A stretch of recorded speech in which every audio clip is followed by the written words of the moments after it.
Greetings and welcome back to my channel. Today we're looking at the 2010 high fantasy adventure film The Chronicles of Narnia, The Voyage of the Dawn Treader, directed by Michael Apted and starring Georgie Henley, Skandar Keynes, Ben Barnes, Liam Neeson, Tilda Swinton, William Moseley, Anna Popplewell, and William Poulter. Let's begin. 3 Narnian years after the events of Prince Caspian, Lucy and Edmund Pevensey are staying with their irritating cousin Eustace Scrubb, while their older siblings Peter and Susan are in America as World War II rages on. Edmund is too young to enlist in His Majesty's armed forces, to his chagrin. A painting of a ship on the ocean transports Lucy, Edmund and Eustace into an ocean in Narnia. They are rescued by the Dawn Treader. Caspian invites them on a voyage to rescue the 7 lords of Narnia, whom his uncle Miraz banished. In the Lone Islands, where people are sold as slaves, Caspian and Edmund are imprisoned, while Lucy and Eustace are sold as slaves. Caspian meets one of the lost lords, who reveals that unsold slaves are sacrificed to a green mist. The crew of the Dawn Treader rescues Caspian and the others. The Lord, who becomes the new governor, gives Caspian a sword, one of 7 given to the lords by Aslan. At another island, Lucy is abducted by invisible duffel-pods, who force her to enter the manor of the magician Coriacan to find a visibility spell. Coriacan encourages the crew to defeat the mist by laying the lord's swords at Aslan's table on Ramandu's island, but warns that they will be tested. Lucy recites a beauty incantation she found and enters a dream in which she is Susan, and neither Lucy nor Narnia exist. Aslan chides Lucy for her self-doubt, explaining that her siblings only know of Narnia because of her. At a third island, another sword is recovered from a pool that turns anything it touches into gold. Eustace steals from a rock pit full of treasure. While Edmund and Caspian look for Eustace, they discover the remains of another of the lords, recovering his sword. A dragon approaches and is driven away from the Dawn Treader. The dragon is Eustace, transformed by the treasure's curse.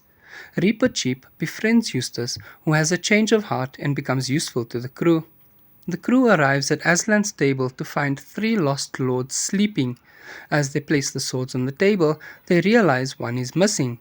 A star descends from the sky and transforms into Liliandel, a beautiful woman who guides them to the Dark Island, a lair of the mist where they discover the last lord. The island uses Edmund's fear to create a sea serpent that attacks the ship. Eustace fights the serpent but is panicked and wounds him with the last sword, causing him to fly away. He encounters Aslan, who transforms him back to a boy for his self-sacrifice and sends him to Ramandu's island with the last sword. As the crew fights the serpent, the mist distracts Edmund by appearing as Jadis, the White Witch.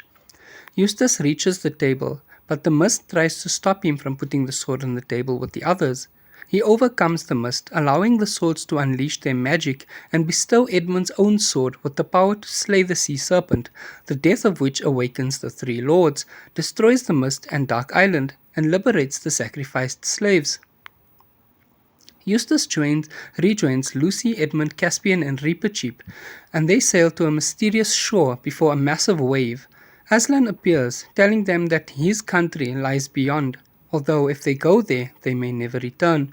Caspian wishes to enter Aslan's country, but changes his mind, knowing that he has more duties as king, but Reaper Cheap is determined to enter.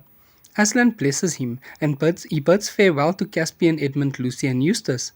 Aslan tells Lucy and Edmund that they cannot return to Narnia as they have grown up like their elder siblings, Peter and Susan.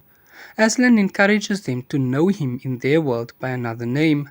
Aslan opens a portal to return them to their world. As Lucy and Edmund and Eustace walk into the portal, Eustace asks Aslan if he will return. Aslan replies that he will. The 3 of them are returned to the bedroom. Eustace hears his mother announcing a visitor, Jill Pole. Eustace hangs the painting back on the wall. As they exit the bedroom, they sadly look back at the painting and see the ship voyaging through the waves disappear before Lucy closes the door. If you enjoyed this video, please give it a thumbs up, leave a comment down below letting me know which movie you'd like to see me do next and what you thought about this one. Thank you so much for watching, take care and goodbye.